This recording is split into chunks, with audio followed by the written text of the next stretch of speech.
really disparate because it is a franchise, and a big portion of the Hooters restaurants are owned by the parent company, which is owned by private equity firms, and then sections of the company are operated by various franchisees. And the story we wrote is about how the core group, which is the original founders of Hooters, they're now a sort of a super franchisee, are looking to take over the brand itself and be that parent that tells everyone else how to execute on the brand and institutes their policies. Okay, so let's talk about how they're planning to execute and what those new policies are going to be. The story starts out with the diverse clientele that Hooters may not necessarily, I want to say be known for, but they don't necessarily have that image in at least popular culture. Who's going now and who do they want to see there?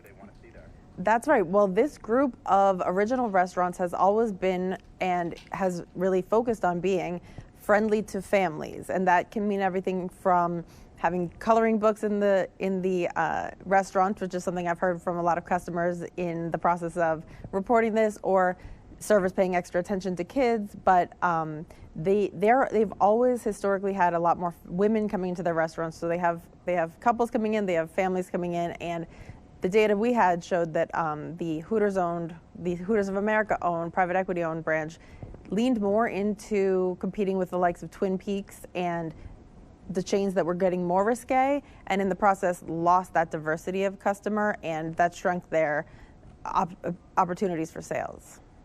You know, what's funny is I never thought of Hooters as a family restaurant. So it's interesting I think you're not the only one, Carol. Going back to their family roots. I am curious, kind of talk to us about the founders that are leading the charge and looking to make these changes. Yeah, well, Hooters was launched in 1983 by a group of 6 businessmen in Clearwater, Florida, who seemed, by their telling, sort of started it on a whim, and they're still going with it this many years later. And right now, one of those men who was involved in the original founding has been the CEO ever since the 90s of the 22 core Hooters that are part of the original branch. And he's the one who's engineering this whole charge to bring it back to its roots. Neil Kiefer. So what has to happen in order for this to be successful? The company's had challenges like many restaurants during the pandemic, and following the pandemic, rising costs, rising labor costs, rising food costs, and just a general change in the way that consumers are thinking about this stuff. What do they have to do to pull this off? Well, on top of all that, one of the trickiest things for them to pull off an actual restructuring, all they really want to do is be able to hand over control to the founder group, which is willing to take on new restaurants and rehab the brand. But there is about $350 million worth of complex structured debt that is on the balance sheet of Hooters, which the current owners and previous owners put there in order to help finance this big expansion under private equity. And that structured debt is not supposed to ever have to make it into bankruptcy court because it's supposed to be heavily securitized by cash flows and other revenue. So right now they're really digging in on how to possibly address restructuring ABS in bankruptcy, which is rarely done.